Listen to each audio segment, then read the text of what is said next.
नमस्कार दोस्तों, exam are par channel में आपका स्वागत है। हम लेके आए हैं साइंस टेस्ट 5 जो आपके सामने है। पहला क्वेश्चन है, चंद्रमा पर वायुमंडल अनुपस्थित है क्योंकि ऑप्शन देखते हैं। यह पृथ्वी के निकट है, यह पृथ्वी की परिक्रमा करता है, इसका गुरुत्वीय त्वरण कम है, इसका गुरुत्वीय त्वरण अधिक है। तो इसका जो राइट आंसर है वह है इसका गुरुत्वीय त्वरण कम है। अब हम देखते हैं कि चंद्रमा पर वायुमंडल अनुपस्थिति क्यों है। ठीक है भाई, और तो पृथ्वी पर वायुमंडल क्यों है? तो पृथ्वी पर जो वायुमंडल है वह गुरुत्वाकर्षण बल के कारण है। और एक चीज़ और, चंद्रमा का प्लायन वेग क्या होता है? तो चंद्रमा का प्लायन वेग जो होता है वो होता है 2.35 किलोमीटर प्रति सेकेंड होता है। ये होता है चंद्रमा का प्लायन वेग। और पृथ्वी का प्लायन वेग, तो पृथ्वी का प्लायन वेग होता है 11.2 किलोमीटर पर सेकेंड होता है। नेक्स्ट क्वेश्चन, 1000 वाट का एक हीटर प्रतिदिन 90 मिनट प्रयोग किया जाता है। यह हीटर 30 दिन में कितने यूनिट ऊर्जा की खपत करेगा? तो इसका जो फार्मूला होता है वो होता है उपकरण की संख्या इंटू उपकरण की शक्ति इंटू घंटा इंटू दिन बटे 1000। आइए इसको सॉल्व कैसे करते हैं। तो सबसे पहले देखते हैं उपकरण कितने हैं? एक उपकरण हो गया। ओके, अब आ गया कि उपकरण की शक्ति कितना है? 1000 वाट। फिर आ गया कितने घंटे मतलब 90 मिनट हो गया। 90 मिनट को घंटे में चेंज करेंगे तो 90 5 60। फिर आ गया कितने दिन? तो दिन की बात आया 30। कितने दिन आया? 30 दिन। अब टोटल अपन 1000 से भाग देते हैं। आइए देखते हैं, 1 2 3 3 जीरो से 3 जीरो कट गया। अब ये 30 दूना 60, 2 से काट दिए, कितना? 45। तो हमारा कितना राइट आंसर आ गया? जो आ गया वो 45 यूनिट। ओके, तो इसका जो सही उत्तर है वो है ऑप्शन नंबर ए, 45 यूनिट। अब हम देखते हैं कि 1 यूनिट बराबर कितना होता है। तो 1 यूनिट बराबर जो होता है, 1 यूनिट बराबर होता है 1 किलोवाट हावर बराबर 3.6 गुणित 10 के घाते 6 जूल। नेक्स्ट क्वेश्चन,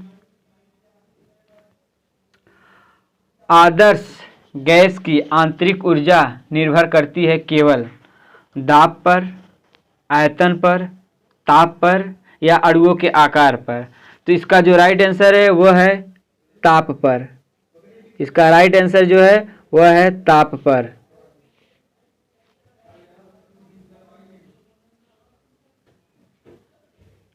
ताप पर। तो आंतरिक ऊर्जा जो होता है वो टोटल एनर्जी, मतलब टोटल ऊर्जा जो होता है, आंतरिक ऊर्जा जो होता है टोटल ऊर्जा होता है। और आदर्श की बात कहा जाए तो ना आदर्श विद्यार्थी होते हैं, ना आदर्श शिक्षक होते हैं। दुनिया में कोई भी या कुछ भी आदर्श नहीं होता है। नेक्स्ट क्वेश्चन, यदि कोई रेडियो एक्टिव तत्व अपने माध्य जीवन काल के बराबर समयांतराल तक विपरीत हो तो मूल मात्रा का कितना अंश शेष रह जाएगा? तो ऑप्शन नंबर ए है 1/e, बी ई 0.10 या 0.01। तो सबसे अच्छी बात है कि इसका फार्मूला होता है, इसका फार्मूला जो होता है n equal n0 e power minus lambda into T. ठीक, तो आइए देखते हैं। जो n क्या है? ये है शेष मात्रा, और n0 जो है वो प्रारंभिक मात्रा। तो इसका जो n/n0 equal e power T का जो है आंसर के टी का जो फार्मूला है वह है 1/λ इंटू माइनस लेमडा। लेमडा से लेमडा हमने कट गया तो आ गया हमारा क्या है ई के पावर -1, जो आपका आंसर हो गया 1/e। तो राइट आंसर जो है option number A 1/e। Next question 4.4 gram carbon dioxide का एसटीपी पर आयतन होगा 22.4 लीटर, 2.24 लीटर, 224 लीटर या 4.48 लीटर। इसका जो राइट आंसर है वह है 2.24 लीटर। आइए देखते हैं कैसे सॉल्व करते हैं। तो देखते हैं 1 मोल बराबर होता है हमारा क्या होता है 6.022 इंटू 10 के पावर 23 परमाणु या अणु, जिसे हम 1 मोल कहते हैं। तो सबसे पहले निकालते हैं CO2 का अणुभार क्या है। CO2 का अणुभार निकालते हैं। इसका अणुभार जो होगा 12 + 2 × 16, तो आपका आ गया 16 दूना 32 और 12 44 आ गया। 44 आ गया। तो 44 का अणुभार कितना है 22.4 पे। तो 1 का 22.4/44। इसमें हमसे पूछा कितना है, पूछा है कि 4.4 ग्राम का। तो 4.4 ग्राम का आइए निकालते हैं। ये हो गया 10 हो गया, 44 से 44 काट दिए तो हमारा जो राइट आंसर आएगा 2.24 लीटर। नेक्स्ट क्वेश्चन है बल का आवेग बराबर होता है। बल का आवेग बराबर होता है ऑप्शन ए संवेग परिवर्तन की दर के, संवेग परिवर्तन के, या संवेग परिवर्तन के व्युत्क्रम के, या कोई नहीं। इसका जो राइट आंसर होगा वो होगा संवेग परिवर्तन के। चलिए देखते हैं। रही बात आवेग का, तो आवेग जो होता है, आवेग बराबर होता है बल गुणते समय। मतलब आवेग को हम लोग इंग्लिश में कहते हैं इम्पल्स। इम्पल्स बराबर F × T। और संवेग परिवर्तन की दर, रही बात संवेग परिवर्तन की दर, तो संवेग परिवर्तन की दर को क्या कहते हैं, बल कहते हैं। ठीक। और संवेग परिवर्तन के हमने इसका राइट आंसर बताया है, जो होता है क्या होता है, आवेग होता है। चलिए, और रही बात न्यूटन, अगर बल की बात हो रही है तो बल बराबर क्या होता है, F बराबर ma होता है। तो जो न्यूटन का द्वितीय नियम है, न्यूटन का द्वितीय नियम जो है वो बल का जो फार्मूला मिलता है वो न्यूटन के द्वितीय नियम से मिलता है। चलिए नेक्स्ट क्वेश्चन देखते हैं। निम्न में क्या तरंग की विशेषता नहीं है, तरंग दैर्घ्य, माध्यम, आवृत्ति या आयाम। इसका जो राइट आंसर है वह है माध्यम।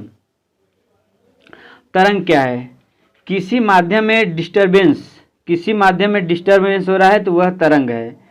तो तरंग है यांत्रिक तरंग। अब यांत्रिक तरंग क्या होती है, यांत्रिक तरंग जो होती है वो होता है ध्वनि। यांत्रिक तरंग का अगर एग्जाम्पल है तो वह है ध्वनि। ध्वनि भी यांत्रिक तरंग का एग्जाम्पल है, क्योंकि इसमें माध्यम की आवश्यकता होती है। ध्वनि तरंग में माध्यम की आवश्यकता होती है।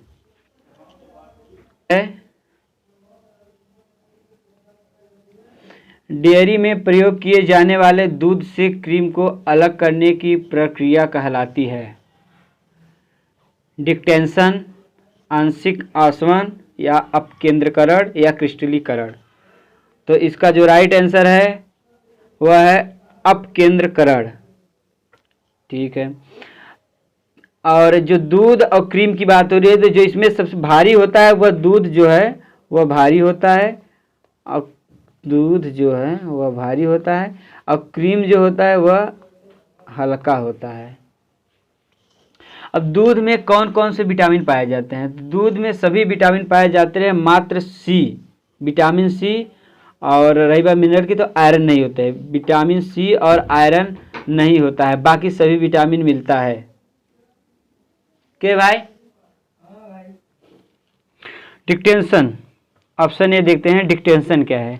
तो जो डिक्टेंशन है वह है दो अघुलनशील द्रव को अलग करने के लिए होता है। एग्जाम्पल के तौर पे जैसे पानी और बालू को अलग करने के लिए डिक्टेंशन होता है। चलिए ठीक है, ऑप्शन नंबर बी क्या है? आंशिक आसवन। आंशिक आसवन, इसी को हम कहते हैं प्रभाजी आसवन। यह कच्चे तेल से अलग करने के लिए होता है। ऑप्शन डी देखते हैं। ऑप्शन डी क्या है? क्रिस्टलीकरण। तो अकार्बनिक ठोस में मिली अशुद्धियों को अलग करने के लिए क्रिस्टलीकरण होता है। नेक्स्ट क्वेश्चन, प्याज काटते समय आंखों में जलन पैदा होती है। आप लोगों को पता है अगर दिल में जलन होती है तो आंख से आंसू निकलते हैं, फिलहाल तो आप लोग जानते ही होंगे। आइए हम क्वेश्चन को देखते हैं। प्याज काटते समय आंखों में जलन पैदा होती है। Option A carbon, sulphur, NH। चलिए ठीक है, देखते हैं क्या है। तो इसका जो राइट आंसर है वह है सल्फर। सल्फर के कारण क्या होता है? आंखों में जलन पैदा होती है प्याज काटते वक्त। अगर सल्फर ना रहे, सल्फर के स्थान पे एक ऑप्शन और दे सकता है अगर सल्फर ना रहे, वो है प्रोपेंटियल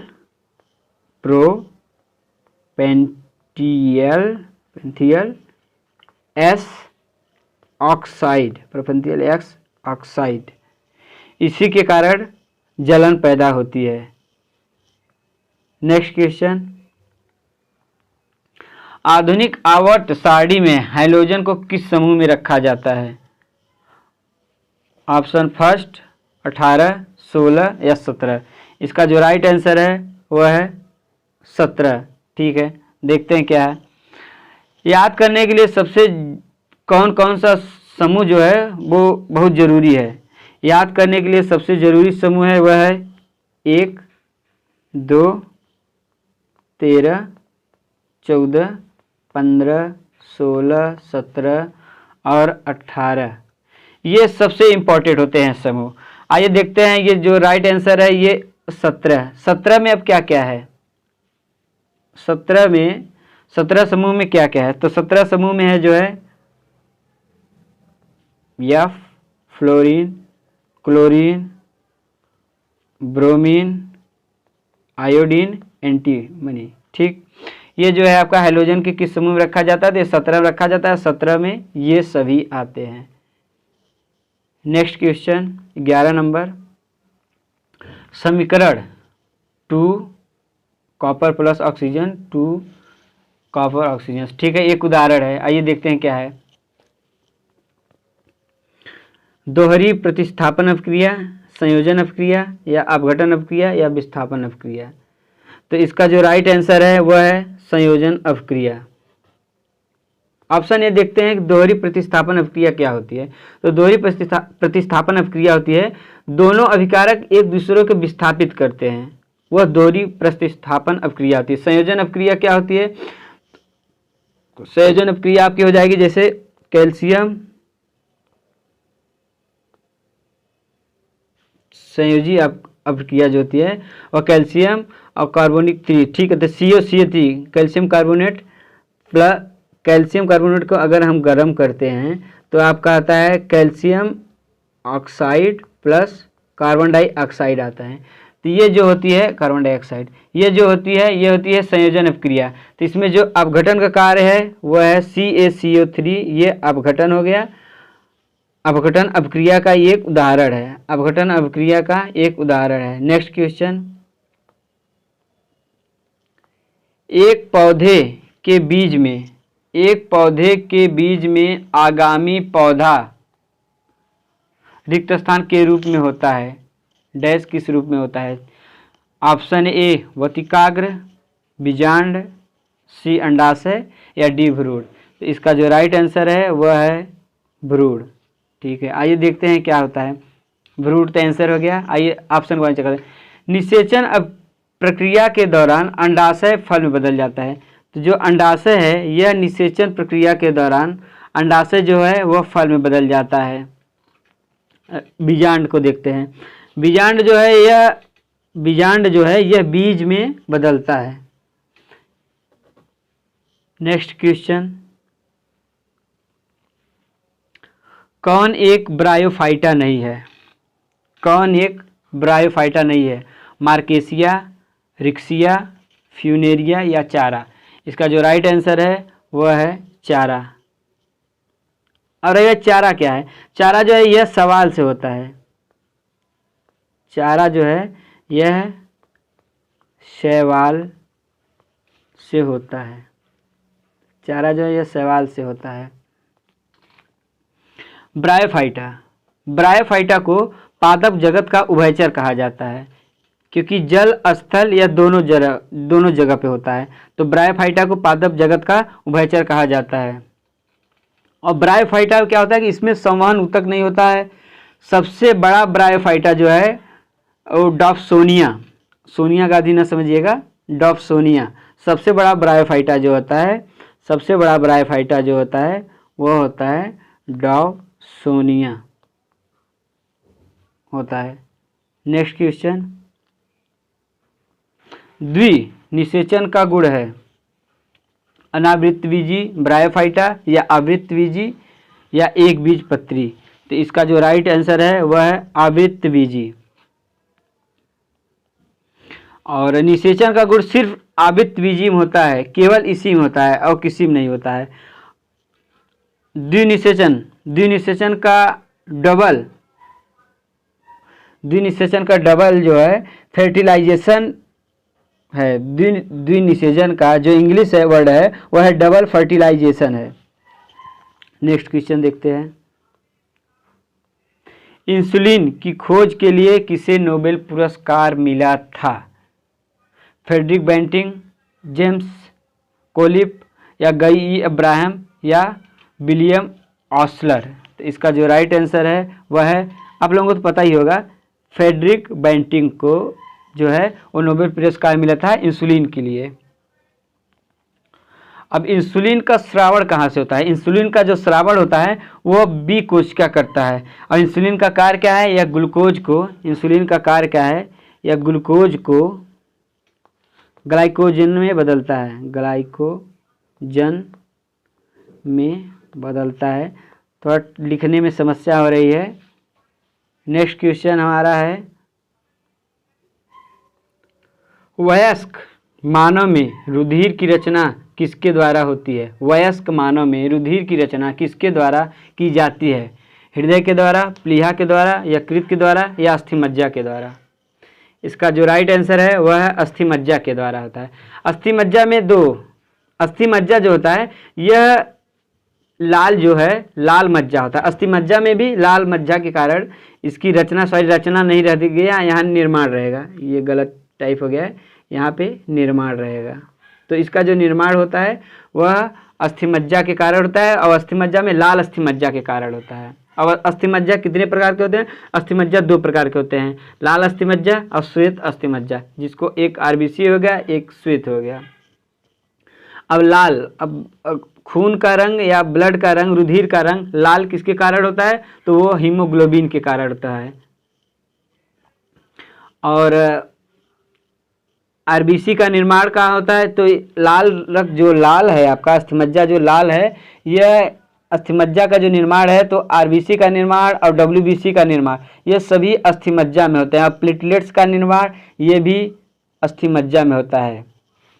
और जो श्वेत अस्थिमज्जा है यह इमरजेंसी में ब्लड बना सकता है। श्वेत अस्थिमज्जा जो है यह इमरजेंसी में ब्लड बना सकता है। नेक्स्ट क्वेश्चन, और एक चीज़ और है, इसमें एक चीज़ और छूट रहा है कि 5 साल तक के बच्चों में लाल अस्थिमज्जा होता है। श्वेत अस्थिमज्जा नहीं पाया जाता है। 5 साल तक के बच्चों में सिर्फ लाल अस्थिमज्जा होता है। उसके बाद जैसे जैसे उनका उम्र बढ़ रहा है उसी तरह श्वेत अस्थिमज्जा भी आ रहा है। ठीक है, नेक्स्ट क्वेश्चन जो है, किस उपकरण में केवल उत्तल लेंस का प्रयोग होता है? तो देखते हैं, जो कार का हेडलाइट है, कार के हेडलाइट में अवतल दर्पण का प्रयोग होता है। कार के हेडलाइट में अवतल दर्पण का प्रयोग होता है। अब फ्लैश लाइट जो है वह लाइट को फैलाने के लिए होता है और चमकदार होता है। इसमें उत्तल दर्पण का प्रयोग होता है। इसमें उत्तल दर्पण का प्रयोग होता है। माइक्रोस्कोप जो है यह उत्तल लेंस होता है। अब माइक्रोस्कोप में दो होते हैं, सरल सूक्ष्मदर्शी और संयुक्त सूक्ष्मदर्शी। तो सरल सूक्ष्मदर्शी में एक लेंस का प्रयोग होता है और संयुक्त सूक्ष्मदर्शी में 2 उत्तल लेंस का प्रयोग होता है। नेक्स्ट क्वेश्चन, फ़ारेनहाइट पैमाने पर 98.6 डिग्री का तापमान सेल्सियस पैमाने पर क्या होगा? बिल्कुल, option A 37 degree centigrade, B 54.7 degree और सी 61 डिग्री और डी 64 डिग्री। इसका जो राइट आंसर है वह है 37 डिग्री सेंटीग्रेड। आइए देखते हैं कि कैसे आया। तो इसका जो फार्मूला है वह है C/5 बराबर F minus 32/9 R/4 equal K minus 273/5। हमको जो निकालना है ये फ़ारेनहाइट में दिया है और सेल्सियस में पूछ रहा है, तो हमारा जो है इसी से आ जाएगा। तो देखते हैं क्या है, चलिए रखते हैं C। हमको सेल्सियस में पूछ रहा है, C/5 बराबर F। फ़ारेनहाइट कितना दिया है 98.6 माइनस 32/9। आइए देखते हैं। तो C/5 इक्वल, इसको हम घटाते हैं तो हमारा कितना आएगा 66.6/9। फिर C बराबर हो जाएगा 66.6 गुणते 5/9। तो C बराबर आ जाएगा 37 डिग्री सेल्सियस। नेक्स्ट क्वेश्चन, ध्वनि का तारतम्य निर्भर करता है तीव्रता पर, आयाम पर, आवृत्ति पर या लय पर? तो ध्वनि का जो तारतम्य निर्भर करता है वह करता है आवृत्ति पर। ठीक है, अब तीव्रता क्या होता है? तीव्रता जो होता है आयाम। तीव्रता का एग्जाम्पल क्या है कि हम लोग डीजे बज रहा है, डीजे चल रहा है, वॉल्यूम बढ़ा दे रहे हैं तो तीव्रता क्या हो रहा है, तेज हो रहा है, ज़्यादा तेज सुनाई दे रहा है, कम कर दिए तो धीमे सुनाई दे रहा है। तो ये किस पे है, ये आयाम पे निर्भर करता है। और रही बात लय की, तो लय क्या है, लय को इंग्लिश में कहते हैं ओवरटोन। लय को कहते हैं ओवरटोन। यह ध्वनि गुणता, जो ध्वनि की क्वालिटी होगी, वह लय पर निर्भर करती है। जो ध्वनि की क्वालिटी होगी, जो ध्वनि की गुणता होगी, वह लय पर निर्भर करती है। नेक्स्ट क्वेश्चन, प्रकृति में विद्युत धनात्मक होती है, धातु, अधातु, उपधातु या कोई नहीं? इसका जो राइट आंसर है, गेस करिएगा आप लोग क्या होता है। प्रकृति में विद्युत धनात्मक होता है, इसका जो राइट आंसर है वो हो जाएगा धातु हो जाएगा। आइए देखते हैं कैसे। मान लीजिए कुछ यम है, ठीक है, ये इलेक्ट्रॉन को क्या किया, त्याग किया, एक इलेक्ट्रॉन को त्याग किया। तो जो त्याग करता है उसमें क्या होता है, धन आयन होता है। तो ये त्याग किया ना, तो ये क्या त्याग किया, तो त्याग करने के बाद क्या धातु है, धातु जब त्याग किया तो धन आयन हो गया। ठीक है, इसका जो राइट आंसर है धातु है। आइए अधातु क्या कहते हैं, ये हो गया यम, ठीक है। यह क्या किया, एक इलेक्ट्रॉन को ग्रहण किया, और जब इलेक्ट्रॉन को ग्रहण किया गया तो इस पर आवेश क्या हो जाएगा, वो माइनस हो जाएगा। तो यह क्या हो गया, अधातु हो गया। और ऑप्शन नंबर सी का जो ऑप्शन है उपधातु। अब उपधातु क्या है, जिसमें धातु और अधातु, मतलब धातु और धातु का दोनों का गुण हो, वह उपधातु कहलाता है। एग्जाम्पल के तौर पे जैसे हो गया हमारा जर्मेनियम हो गया, बोरान हो गया और सिलिकॉन हो गया, ये क्या है, उपधातु हैं। और प्रकृति में जो धातु की संख्या कितनी है, तो प्रकृति में जो है धातु की संख्या है वह है 70 है, और अधातु की संख्या वह 22 है। तो प्रकृति तत्व में मौजूद संख्या जो है टोटल कितने हो गए, 92 हो गए। आप लोगों को समझ में आ गया जो लास्ट क्वेश्चन था। अगर आप लोगों को अच्छा लगा होगा तो प्लीज़ वीडियो को लाइक कीजिएगा और चैनल को सब्सक्राइब करिएगा, ताकि वीडियो आते ही या अपलोड होते हुए आपको सूचना मिल जाए कि वीडियो अपलोड हो गया है, यूट्यूब पे अवेलेबल हो गया है। तो प्लीज़ चैनल को सब्सक्राइब करिए, और वीडियो पसंद आया हो तो वीडियो को लाइक करिए। बहुत बहुत धन्यवाद आपका।